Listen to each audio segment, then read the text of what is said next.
Okay, so of course, our local elected officials are giving issues with the new Trump administration that is coming in regards to immigration. They are effectively clashing, as said in this article from Boston 10 News. Thank you for sending me this article. I am going to go over this for you today. It says, President-elect Donald Trump has promised mass deportations, and while Massachusetts is not a sanctuary state, I'll get into that in a minute, it has 8 sanctuary cities, including Boston. This was just published on November 21st. The attacks between the incoming Trump administration and Massachusetts officials over immigration policies, enforcement, and sanctuary cities continues to intensify. Massachusetts isn't a sanctuary state. Now, a couple people in the comments of my previous video, which I'll link up here, had said Massachusetts is a sanctuary state. That's not necessarily true, and it's not a sanctuary state. We have sanctuary cities, but it is the only right to shelter state. If you don't know the difference between a sanctuary state and right to shelter, I will give you a brief scratching the surface overview. Right to shelter allows the state local elected officials to help people that are already homeless within the bounds of the state. So essentially, if you are homeless and they basically have a tier list for something like that to see if you qualify for shelter. And if you're homeless, you should qualify for shelter. The problem is that when you have illegal immigrants coming here in a right to shelter state, they're essentially on the same tier as people that are already living here that are homeless. That is part of the problem. The second part of the problem is that it's a good and a bad thing. There is a cap on these homeless shelters of 7,500 people. But what ends up happening is, again, this is that bottleneck situation where the people that are already living here that are struggling, okay, now they're struggling even more because we have people that are pouring into our state, right? And the people that are pouring into our state, I don't know if they're getting priority treatment. They shouldn't be, because to my understanding, they are on the same tier as people that are already here, that are homeless, that are seeking shelter. But this is why, and it goes into saying here, which is a draw for undocumented immigrants and a target for the incoming border czar, Tom Homan. This guy is a bulldog. Look him up. She's not very smart, Homan said of Boston Mayor Michelle Wu during a Monday interview. Then she goes on to say, this stuff is just so ridiculous. People could say whatever they want about me, Wu replied during a press scrum on Wednesday. The clash over immigration policies is drawing more fire, with more voices joining back and forth. So here's my opinion on this. I'm going to make my screen a little bit bigger here too. Here's my opinion on this, okay? This is my honest opinion. I think 3-4 years ago, people were making emotional-based decisions. And now it seems like they are making some level of an educated or a logistical-based decision. This is something that I know a lot about because I am in real estate and I see people trying to juggle the two, emotion versus something that is of an educated decision, right? And I think people that perhaps were okay with this immigration and people coming here illegally were okay with the sentiment that maybe they thought there was going to be a slowdown on this, or maybe it wasn't going to be that many people. But the fact is, there has been a ton of people. And Cash Jordan did a video, and somebody commented about this in my previous video. He did one on New York that is just mind-blowing. And I'm going to share that video perhaps later this week and just give you some commentary on it. But I think that overall, I think that what is happening is there has been a mindset shift, because what happens is it's okay when you're looking at these things from like your ivory tower, but when these things start to happen in your backyard and you, your family, your friends, your colleagues, whatever it may be, are starting to get affected by these things, then it becomes a reality for a lot of people. So seeing it on the news and then actually seeing it in person are two completely different things. And on top of the news, I don't know if you have been noticing this, but there is a massive mindset shift of what has been happening after the election with mainstream media. All right. There is a massive mindset shift. And I don't know if you saw this, but MSNBC, Comcast is or may be putting it up for sale because their ratings are just dropping. And I think what it comes down to is people are just looking for honest opinions of the truth, right? They're just looking for some level of honest opinions, not kind of what they are, pigeonholing you into necessarily believing, right? And they only kind of scratch the surface on these news stations. And I think that people are starting to wake up to some capacity and are like, okay, at one point we were okay with this, and now the logistics just don't make sense, and it's just not a sustainable thing. And that is honestly what is happening here. There needs to be a focus on the border. Massachusetts, how about this? There needs to be a focus on the border. Maura Healey told reporters on Wednesday. So I will give her, all right, listen, I will give her the benefit of the doubt in this article. I think that maybe even perhaps she is seeing these bottlenecks and she is seeing these resources being expended, and it perhaps is not for the greater good. Okay, maybe it is not for the greater good, and maybe she is starting to wake up to these things. Again, I'm giving her partial benefit of the doubt here, because what she said there is true. There needs to be a focus on the border, unless she is just deflecting that they need to fix the border, right? But not essentially fixing what's happening in our backyards, right? I don't know if that's a deflection or not. It could on one hand not be, and on the other hand it can be. Trump's new pick for the Department of Government Efficiency, Elon Musk, took to X, the social media platform he owns, to criticize sanctuary cities and their leaders. I didn't read that article yet, but I will read that article. So Elon Musk is basically trying to make our government more efficient. Whether it happens or not, I'm not sure. But I think that everybody needs to work together, Democrats, Republicans, and everybody in between, in order to make just get us out of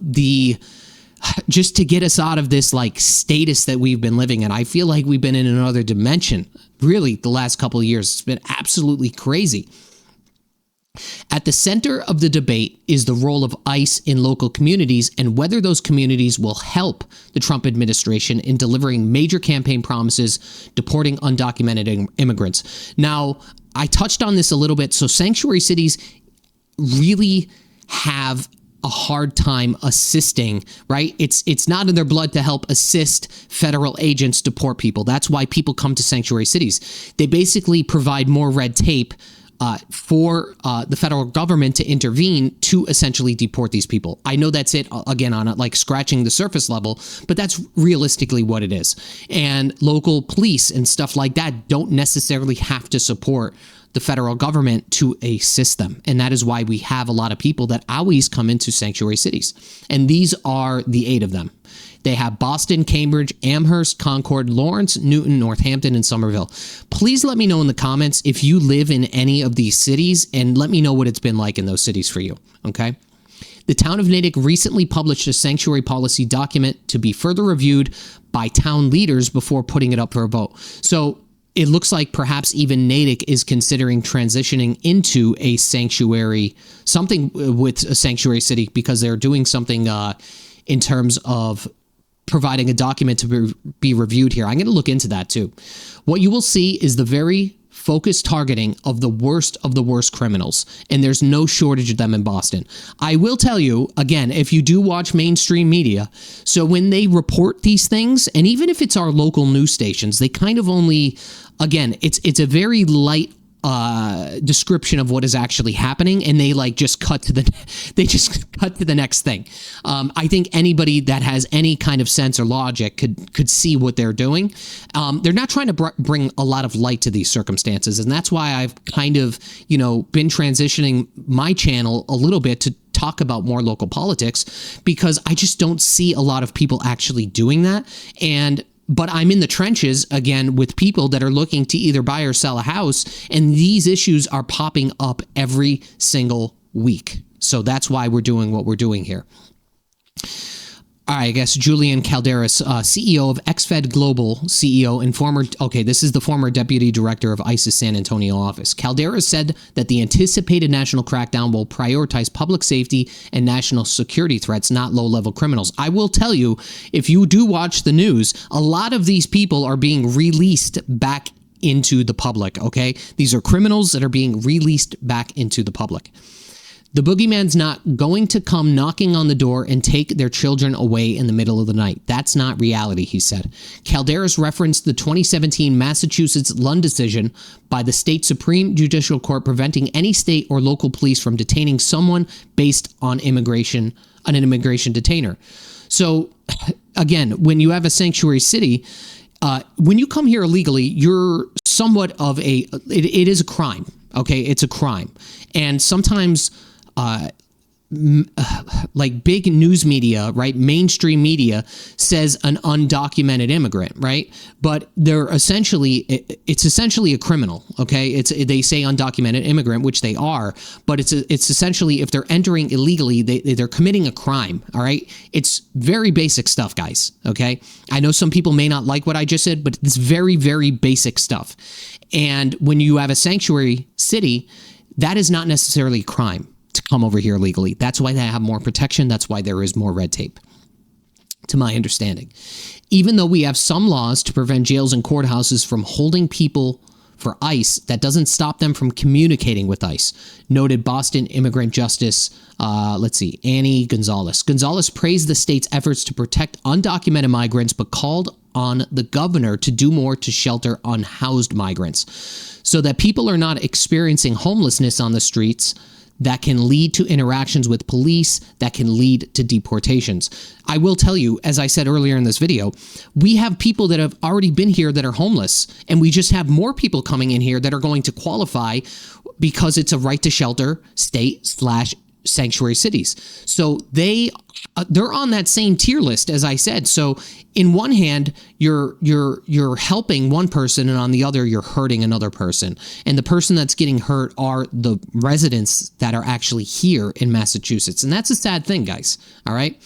Calderas urged residents to report serious crimes to ICE to help rid communities of dangerous criminals, noting the limited resources ICE has in New England, but to avoid reporting people for the sole suspicion of being in the country illegally. Again, they are trying to deport criminals, like people that are not only in the sense of like they came here illegally, and that is a crime, okay? But they're trying to look for people that are actually committing crimes in these communities. And I don't think anybody should, if somebody has an issue with that, man, I don't know what to tell you. I don't know what to tell you. You're going to have to watch another channel, because I don't think that people should be here illegally. And on top of that, they are committing crimes. People are being hurt, okay? People are being hurt. And our resources are at max capacity. Schools, hospitals, all of these things, even jobs, right? Like, it's not good, guys. It's not good. Gonzalez, meanwhile, advises anyone being detained or reporting to any legal matter to be accompanied by a trusted person. So that's it for this article. But I will tell you, again, using that dynamic shift, I feel like the last few years we've been really living in another dimension. Like it has been, I don't even know what to call it, but it's been very, very strange times. And again, I think that people are starting to wake up to see what is actually happening. And I think a lot of that has to do with obviously the election here, right? We were in election season. And I think that from what mainstream media was reporting on, that just didn't become true. So you have less and less people that are watching mainstream media because they're going to alternative resources to actually find out what is happening in their backyard. Why should you need to go to alternative sources because you don't believe mainstream media? Well, the fact of the matter is mainstream media is basically an echo chamber for people that just want to hear what they want to hear. And when you have news stations, even local news stations, that are reporting things, but they're not necessarily covering exactly what happened, or again, they're only scratching that surface and they're cutting to the next thing. You know what? People are starting to see these things and they're starting to wake up and be like, well, what happened? Like, why did they get released back into society? What is the real story here? And I think that, again, people are just tired of the same old rhetoric. The country is not in a good place.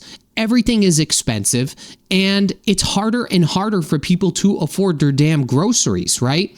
And on top of that, we have everything going on with more and more people flooding into the country. Now, I will say really briefly, when Massachusetts, I think it was 2014, when probably earlier than that, when we started working on having sanctuary cities, right? Boston, I think, was a sanctuary city in 2014. Then there was some, there was amended and they added things to it.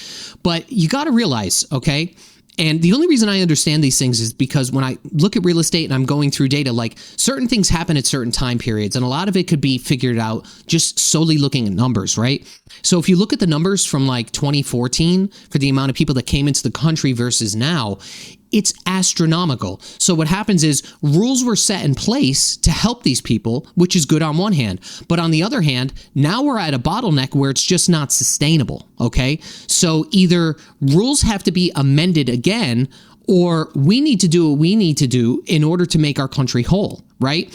And I really think I predict in the future, if we continue to have these issues, I think they will potentially will amend the sanctuary policies that we have. Because again, it's the same old story, right? When the rules were written, it was 10 plus years ago, okay? Our country was very different 10 plus years ago as it is today. And we have, millions of people pouring into the country. It's not just like thousands as it was. So it was more manageable back then. Now it's just not manageable. And I think, as I said earlier, that comment from Mara Healy, again, if it was deflection or not, I think that she's right. I mean, obviously, we need to figure more stuff out at the border, but more importantly, we need to figure what's going on in our backyard as well. All right, guys, thanks for watching the video. Bye-bye.